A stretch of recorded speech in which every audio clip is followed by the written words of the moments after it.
We're spending the day at the North Carolina Zoo, the world's largest natural habitat zoo. Come along with us and discover everything this place has to offer.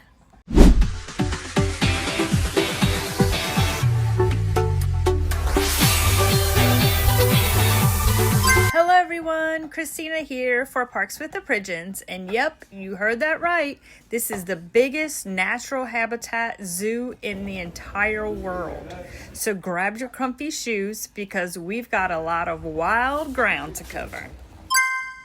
We're going to start on the Africa side, home to the elephants, giraffes, lions, rhinos, and much more. Let's go see who's out and about. And first up, zebras and ostriches. They actually share the same habitat here, just like they would on the African savannah. Now here's a fun question. Are zebras black with white stripes or white with black stripes?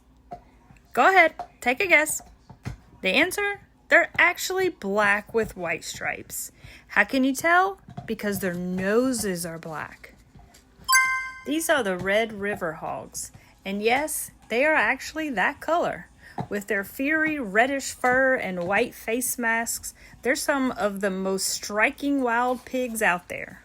All right, from digging hogs to one of Africa's most iconic animals, it's time to check in with the king of the savannah. There he is, the lion. He's just taking it easy today, just relaxing in the grass. Honestly, can you blame him? Lions actually spend up to 20 hours a day resting. So while we all picture them hunting or roaring, they're usually just doing exactly this, lounging like royalty. Still, seeing one of these up close is always special, even on a lazy day. As we're walking between exhibits, here's something wild to keep in mind, and it's not behind glass or a fence. The snakes. James, tell them what happened. A couple years back, I don't know how many years back actually, we were coming up through the other side of the Africa section, walked through a tunnel. All of a sudden I looked down and there is a snake slithering right in between my legs going to the other side. It's a good thing that happened to him and not me, because I would have screamed and ran. Okay, now that we've safely avoided any surprise snake sightings, it's time to check out the most fascinating animals on the Africa side, the chimpanzees. When we first got to their habitat, we couldn't find any chimps. We were looking all over, and then I see my husband standing beside the sign, and I couldn't stop laughing because he kind of fit right in. Do you see the similarities? Okay. Eventually we did spot one, and he was hanging out in a hammock. What a way to relax and enjoy the day. Then we're looking around, and guess what we saw? A little baby on the back of its mama. It was the cutest thing we had seen all day. And then, as most kids do, they're not staying with their mom. So watch him jump down and run away. The baby said, "I'm out of here." And Mama was like, "Oh, no, you aren't." Such an awesome thing to witness. I know every parent out there felt that moment. Next up, one of the most popular stops in the African section, the gorillas. This is always a popular stop, and today was no different.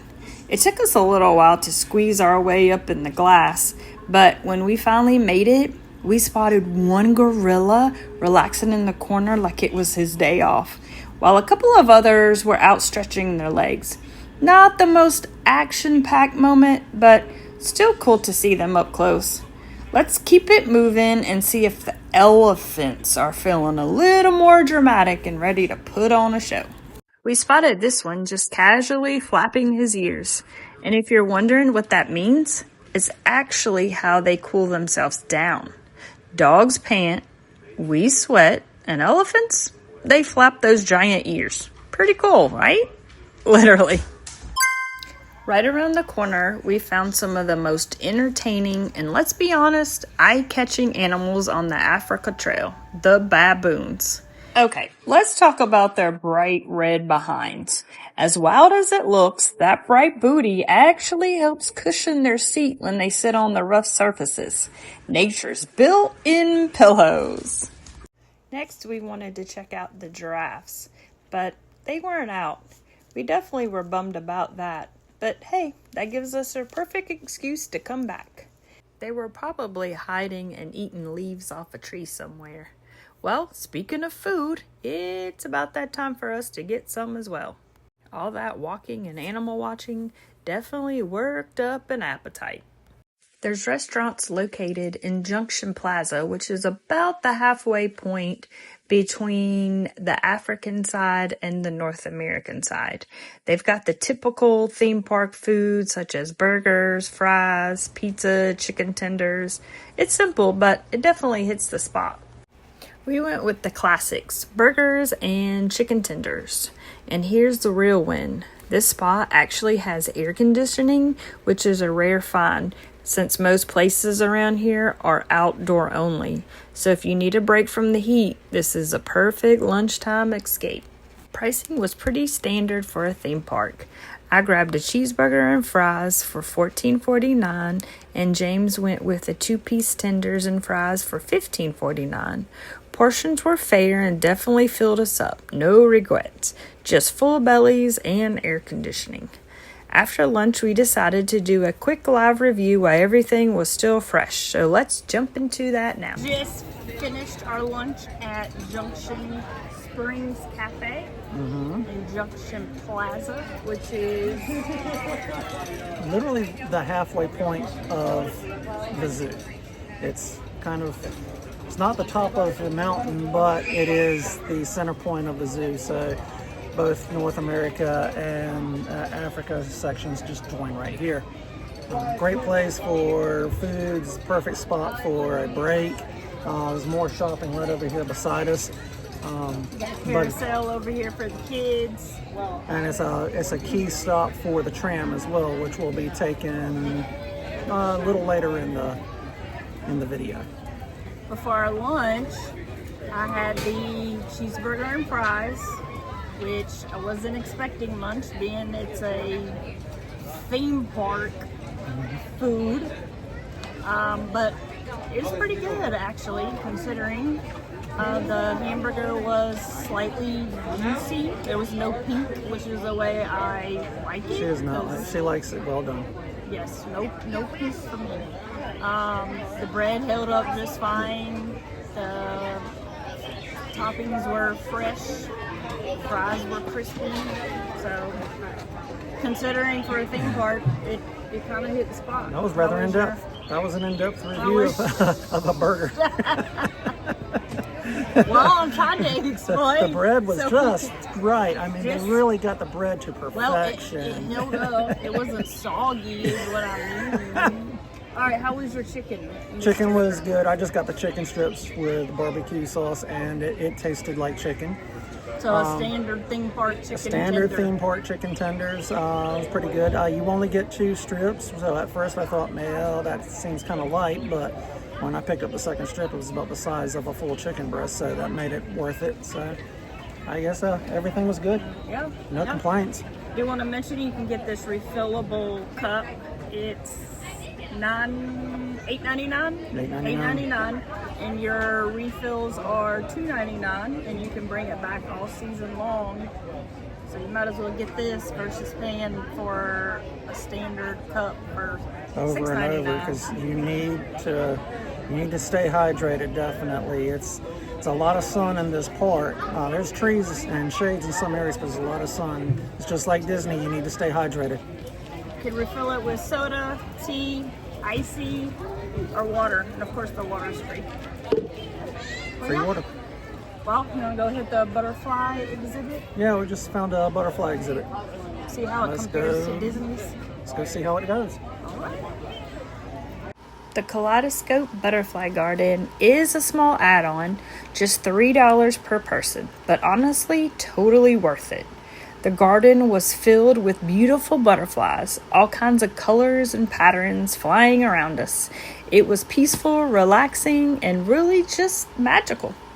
Over to the side, they had this sign listing all the different types of butterflies that they had fluttering around the garden. My favorite was this stunning bright green one. I don't think I've ever seen a butterfly that color before. Seriously, it looked like it flew straight out of a storybook. Look how beautiful they are. Whether you're into nature or you need a quiet moment in your zoo day, this spot is 100% worth checking out. Look at all the vibrant colors on these butterflies. Oh look, one landed on my husband's hand when he was trying to take a video. And then to my surprise, when I turned around, one was on my sunglasses. My husband said, "Oh, I must be a Disney princess." Well, guess that makes him a prince. The last spot in the Africa section was something a little different. A special seasonal experience called Canine Champions. It's a limited time event only running through the end of June where these amazing dogs perform tricks, run obstacle courses, and just show off their talent. But when we got there, the turf had gotten too hot for the show, so they had to cancel it for the dog's safety. But honestly, we didn't mind, because instead, they let the dogs come out into the shaded areas and meet everyone.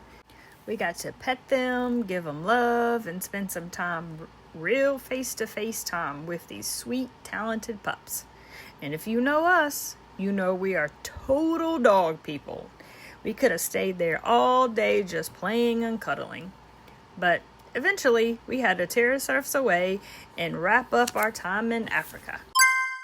First up in the North America section of the zoo, starting with something totally different, the Desert Dome. As soon as you walk in, it's like stepping into another world. Dry heat, rocky terrain, and all kinds of fascinating desert creatures. Inside, we saw something from snakes and lizards to scorpions and even a blue-tongued skink. And yes, it really does have a blue tongue.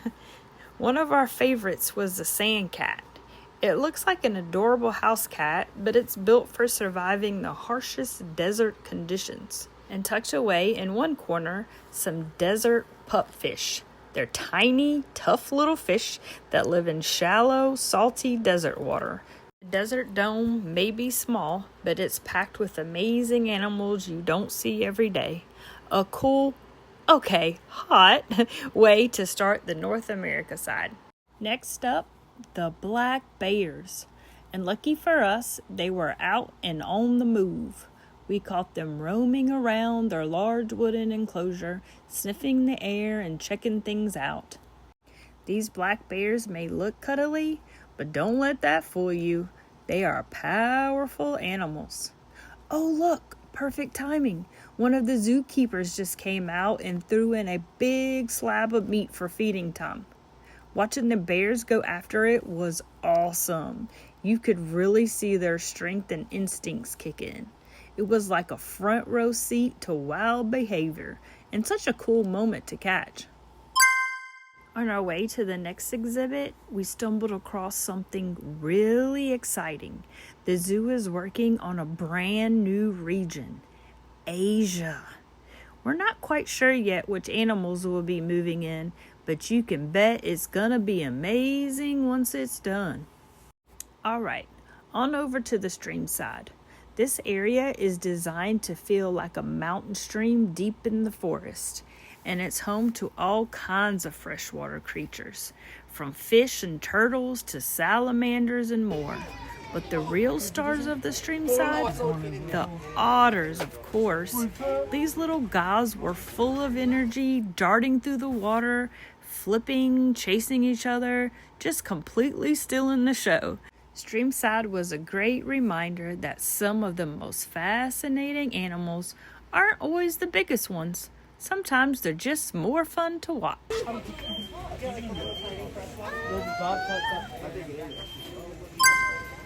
Although we didn't have small kids with us this time, one thing we really appreciate throughout the day was that all the play areas scattered around the zoo for kids.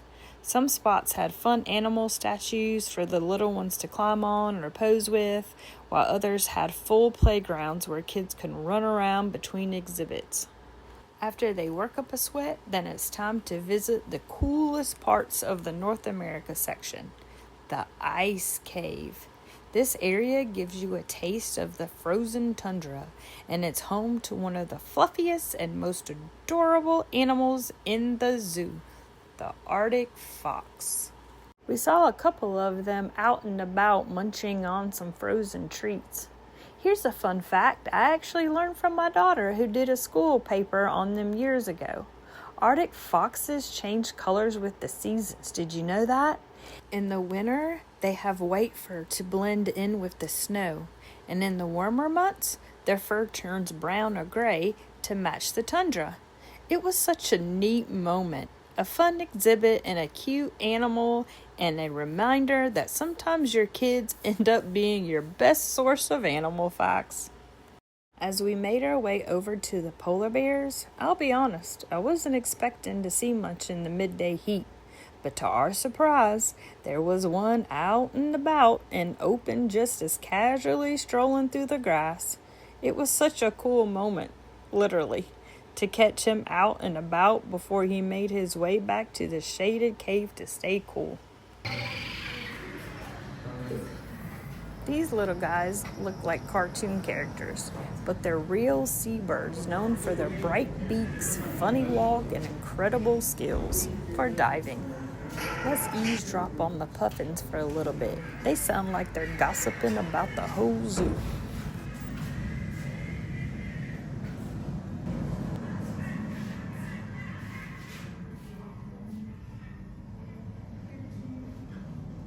We made our way toward the sea lions, but unfortunately it was closed during our visit. We were a little bummed not to see them splashing around, but the walk there wasn't a total loss because along the way we spotted something really cool. There were these beautiful murals along the walls, and as you walked past them, the colors shifted and parts of the images seemed to move. It was like the walls came to life. It's little touches like that that make the zoo experience feel extra magical, even when you miss an exhibit. All right, let's head toward the last stretch of the North America loop and check out the cypress swamp. It feels like you're stepping straight into the wetlands with Spanish moss, swamp trees, and still waters all around you. This is the home to the American alligator. And yes, we spotted one. Luckily, it was just chilling near the water, perfectly still. Honestly, it looked like a log until you noticed the eyes. Classic gator moves. And if he would have moved, I tell you, I would have screamed. Well, just past the swamp, we caught a glimpse of the cougars. They were having a lazy afternoon, all snuggled in their caves. And as we were walking out of the swamp, I was thinking, I never saw the gator's lungs move at all. So, of course, I had to stop by the nearest table where a zookeeper was stationed and ask about it. Alligators and other large cold-blooded animals typically breathe a lot less often than we do. So they may have anywhere from like 4 to 15 breaths per minute, where you're usually breathing about once every second. Because they're cold-blooded, they really don't need to keep their respiration up that long. So it is really a long, slow in and out. It's very gradual movement, not like you'd see a mammal's chest movement. Yeah. That's also one of the reasons alligators, they get fed twice a week. That's all they need. Other animals we feed multiple times per day, things that have higher metabolism rates. Gators typically only twice a week. I probably should go to twice a week. I don't know. Well, thank you. Thank you. Y'all have a great day. That was awesome. And that's one of the best parts of the North Carolina Zoo. There are keepers and educators ready to answer questions and are stationed throughout the zoo ready to help you. So here is a high up view of the swamp from the bridge. And trust me, you do not want to go swimming in those murky waters. Who knows what's lurking under there and waiting for their next snack. Since we started our day on the Africa side and ended over here in North America, we're not walking all the way back. Instead, we're hopping on the zoo's tram. The tram is included with your admission and runs from one end of the zoo to the other, with a couple of convenient stops in between. It's a great way to save your feet, especially after walking a full day and exploring. It's shaded, relaxing, and gives you a chance to sit back and take in the scenery one more time. So if you're planning a visit, definitely take advantage of it. Your legs will thank you. Of course, no trip to the zoo is complete without a stop to the gift shop. They've got something for everyone in here, from cute stuffed animals and t-shirts to mugs, books, and all kinds of fun souvenirs to remember your visit. All right, let's look around and see what we want to bring home to remember our trip.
The zoo, we'll find this guy at.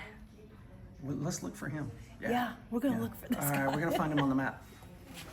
That was fun. I'm always up for shopping.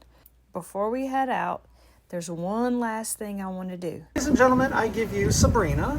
Sabrina is going to talk to us a little bit about the Zoo Society memberships and some of the benefits that come with it. So, Sabrina? Yes. You have the mic. With our memberships, it does start at an individual plan, goes up to a companion where you can bring either one guest with you as an individual or two named adults in the house. Our next level is a family grandparent plan, signifies mom and dad as a family plus children under 18. Grandparent plan signifies grandma and grandpa plus grandchildren under 18.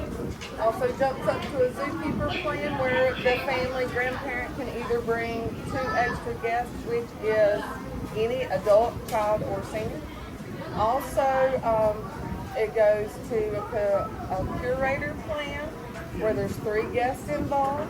And our best benefit is our Directors Guild, which is a lifetime. A lifetime membership is for 2 adults in the house, children till they're 18, grandchildren till they're 18, and so on. Each one of these categories is a donation to our zoo. It is tax deductible at the end of the year. You can bring guests with you each time you come for free, or with a certain amount, the level that you choose, or extra guests can come as well. Our membership covers 160 on the AZA Association of Zoos and Aquariums that either are free for your family or half price entry. North Carolina is the 4th state in the United States of the most places you can travel with our membership, either free or half price. And there again, it is a rotating year. It does travel. It starts the day you purchase it and lasts until the end of that month of the next year. Wow. Okay, so that's amazing. So we like spending a lot of time at the beach. Do I understand correctly? It also includes our aquariums. All 3 North Carolina Coast aquariums are a free entry with our membership. Asheboro, there's 2 places in Asheville in the mountains. Nature Center in Asheville and Arboretum are also free. There's a bird park right outside of Raleigh, Scotland Neck, Sylvan Heights Bird Park. It is a free as well. Wonderful. Sabrina, thank you very much. We're going to share that out to everybody, and I hope you have a wonderful day. All right, thank you so much. We're definitely thinking about signing up because, let's be honest, we already want to come back. Okay, one quick tip before you visit the zoo. They no longer offer printed maps. Instead, you'll find these signs with QR codes that you'll scan to access the full zoo map right on your phone. That's actually really beneficial. Okay, we're back home. We're rested up and ready to do our trip recap. We would have did it the night before, but we were a bit tired last night from walking 5 miles. It was a long walk at that zoo. Yeah, so what was your favorite part? My favorite part? Oh, that is easy. The dog. Oh, yes, the dog. Aladdin the dog. Yes, my favorite part of the trip to the zoo Was to see dogs. was a dog. So they had a canine companionship where they had a bunch of dogs out doing obstacle courses and showing off their skills. You're pretty sure you showed that earlier in Yes, the yes. But of course, when we went to the show, the turf was a bit hot, so they had to cancel the show. But that meant we were able to see the dogs up close, play with them, love them. And of course, they all went to him right up front and got cozy and laid in his lap. I am the dog whisperer, apparently. Yes, you are. Well, my favorite part was the butterfly pavilion. Yeah. That was awesome, seeing all those bright, colorful butterflies that you typically don't see on an average day. So I think I found a new animal, a new insect that I love. I'll show you later.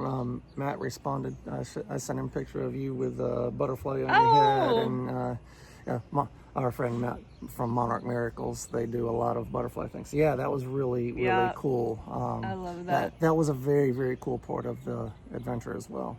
Yes, you definitely got to check that out if you guys ever make it to the zoo. But one landed on you too. Yeah. Mm-hmm. So you must have a special touch too. I'm a butterfly whisperer too. No, not so much. No. One thing I do wish we would have been able to do is the Zoofari, which that would have been like an up close ride, like on the. It's not quite like the Kilimanjaro Safari, but you get out there and get closer to the elephants and rhinos and such. We will probably go back out for a second run because there's things we missed. Plus, it was a really, really hot day. The hotter it is, it's just like the safari, the Kilimanjaro Safari. The hotter it is, the less active the animals were. So we want to take a second run at this and kind of pick up what we missed on the first run. So watch for a part 2 of this one. Yes, that and the giraffes. We didn't get a chance to see the giraffes, and I want to feed those too. So yes, we'll definitely have to do a part 2 of that. We did get there at 10 a.m., so I thought some of the animals would have been out, but it was a scorcher yesterday, so they were definitely in the shade hiding. But it was hot yesterday, hot today, and starting next week we're going to have a week's worth of 100-degree temperatures. So yeah, it's warm. That's all right though. We'll go back and have a part 2. Yep. That'll be fun. All right, well, thanks for watching, guys, and we'll see you next time in the Parks with the Pigeons.